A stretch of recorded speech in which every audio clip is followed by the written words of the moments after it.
Magandang araw muli mga kaibigan. So ngayon tingnan natin itong update dito sa may area ng Kabuyaw, no? Malapit sa Katapatan Subdivision.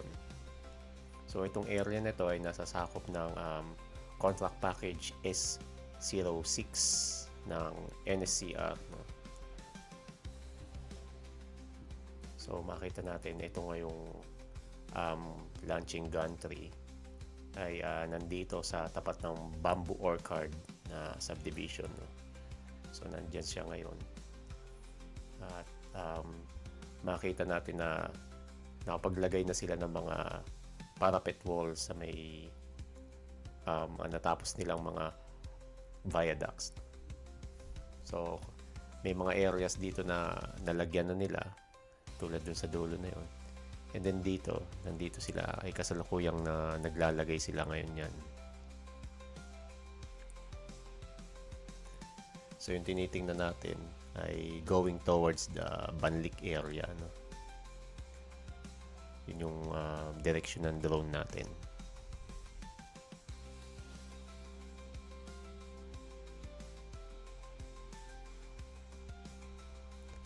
So mula doon yung starting point niya ay ito na yung progress niya, no?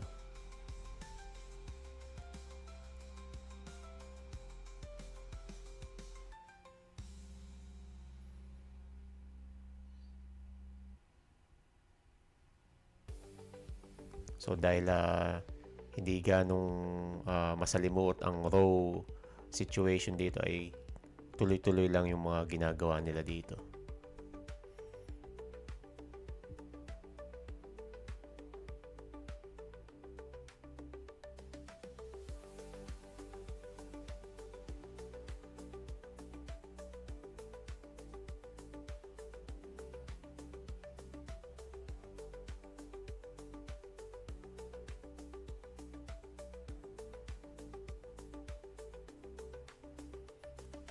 So ipapaling ulit natin yung drone natin towards north, no?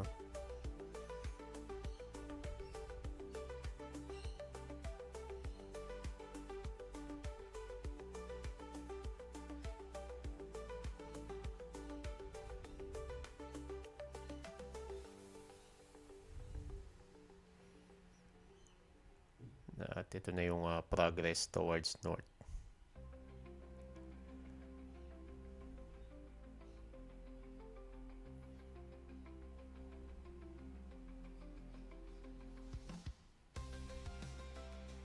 Kung mapapansin nyo yung alignment on approach dito sa area na to ay medyo kumurba siya dito, then papaling siya westward, sorry.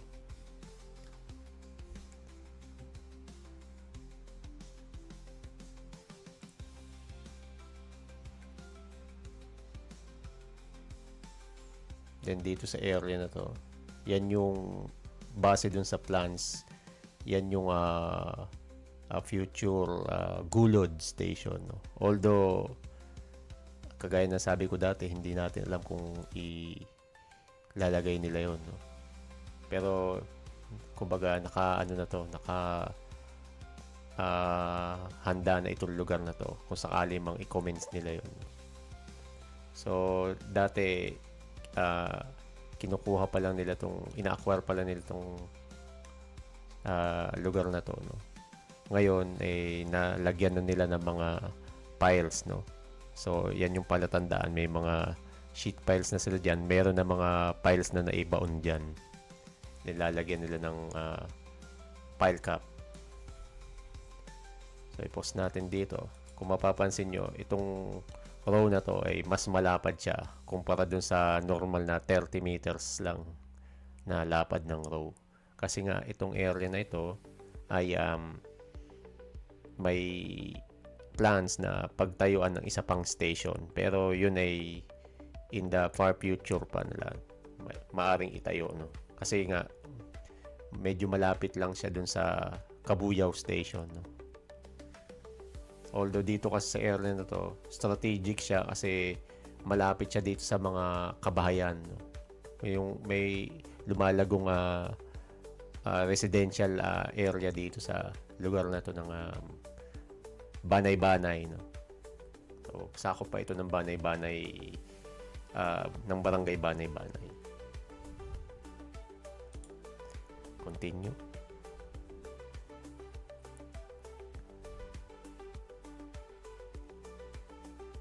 So, dito naman sa lugar na to, i-pause ulit natin. Mapapansin natin na tinatanggalan na nila ng bubong itong bahagi na ito ng... Ito ay parang ano to, maliit na palengke dito sa dulo ng Katapatan. Ito dulo, Katapatan, ano na to, subdivision to. Ito yung pamantasan ng Kabuyao. So, itong ano na to, structure na to ay palengke ito. So, tinatanggal na nila yung bubong. Maaring kasi magsisimula na rin silang maglagay dito ng mga piles, ano.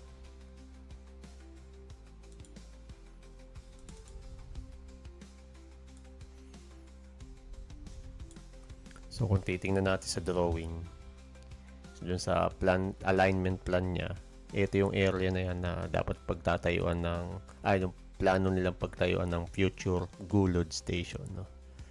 Then yung area kung nasaan yung palengke, i-zoom in natin ng kaunti. Ito siya. Ito yung market. Yan yung area ng palengke. Madadaanan siya nung mga ng viaduct. Tsaka meron siyang nakalagay na column, then pile cap do sa tabi niya. So, mahagip siya. Pati yung tricycle terminal. So, yun yung may pulang bubong yung tricycle terminal. Mahagip sila. So, yung tricycle terminal, mapapansin natin na wala pa siyang activity. Maaring ina-acquire pa lang siya, no? Pero yung market, yung kalahati, mukhang lalagyan nila.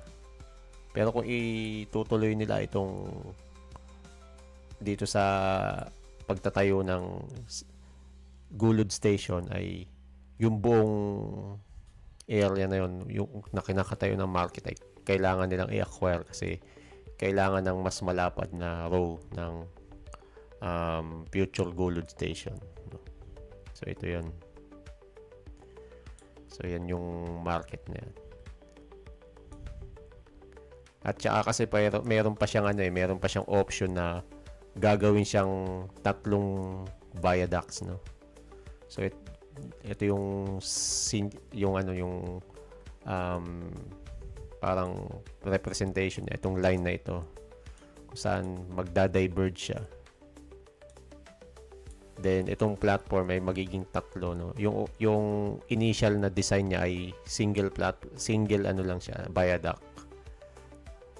Then mayroon siyang parang provision para i-expand siya in the far future, no. Kung makita nila yung demand ay mas mataas dito sa area na to.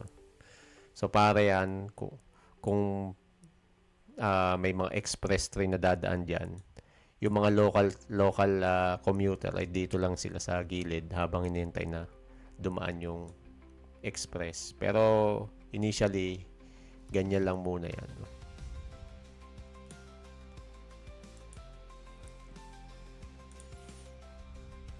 Okay, let's continue. So meron na sila equipment dito sa area na to. Then binabaklas na nila yung bahagi ng bubong na yun. Itong pula yung tricycle terminal, no? Then dito pa rin naka-stop pa rin yung kanilang progress sa tapat ng pamantasan. So diyan. Ayun yung kanilang kung saan nila pinubuo yung mga rebars para sa piles, no. So ito. Yan yung kumbaga tumigil yung ano nila dito, yung activity lang dito, no.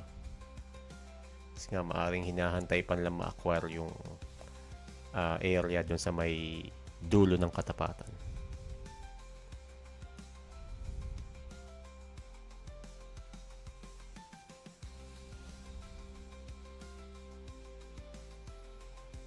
So mapapansin nyo, ito yung storage ng mga sasakyan dito, no. And then, dito naman, pause natin.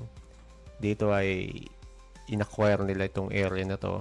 Maaring temporary storage, no, para dito sa mga segments, no, sa mga box girder na gagamitin nila dito sa paglalagay ng mga viaducts. So para hindi masyadong maging overcrowded dun sa Santa Rosa kung saan nila kinakast ito, no? So yun, dun yung dito sa area nito, ito yung Future Cabuyao Station, no? May activity na sila dito. Naglalagay na sila ng mga piles, no? May mga area sila tulad nito, ito, tsaka ito. May nalagay na sila mga piles dyan sa area na yan. Balik natin kaunti. So dito yung mismong Cabuyao Station sa area na to. Ito namang Pasland na ito ay yan yung kung saan magda-diverge at magme-merge yung mga viaducts. Kasi nga, ano siya yung design ng Cabuyao Station ay 3 viaducts siya. Nadadaan sa kanya. So dito sa area na to, dapat may pasland din siya pero mukhang hindi pa nila na-acquire ito. Or in the process na siguro itong area na to.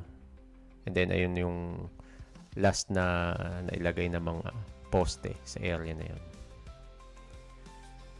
So yan, ito yung kasalukuyan ng ano dito, progress dito sa area na to.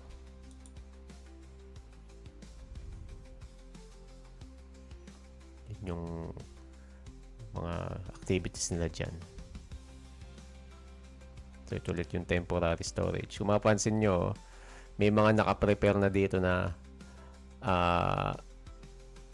mga segments na single track na viaducts. Itong mga viaduct, itong mga segments na to gagamitin to dun sa station, no? Kasi meron siyang sa gitna niya dual track. So yan yung sa Cabuyao Station, no? Kung mapapansin nyo, tatlo yung viaduct ng Cabuyao Station. Ito yung Future Cabuyao Station. Tatlong viaduct siya. Yung sa gitna niya sa gitna niya ay dual track na viaduct, bago yung sa magkabila niya ay single viaduct, no? So ito pa yung isang view ng Cabuyao Station, no? Yung alignment niya. So mapapansin niyo ito, mas malapad yung mga viaduct na dadaan sa gitna kasi dual track siya.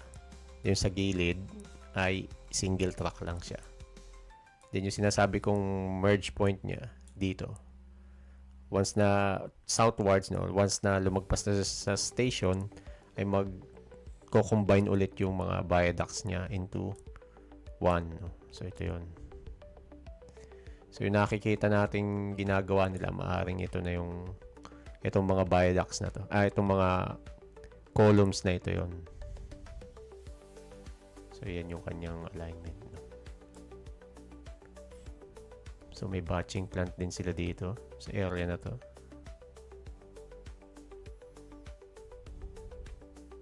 Sana minimix nila yung semento para gagamitin nila dun sa construction site.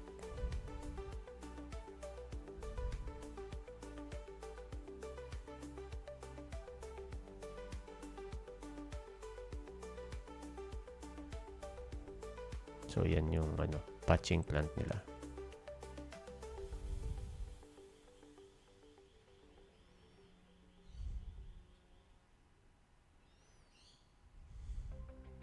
So ayun ulit yung isa pang batching plant, and ito yung kung saan nila ina-assemble yung mga rebars nila.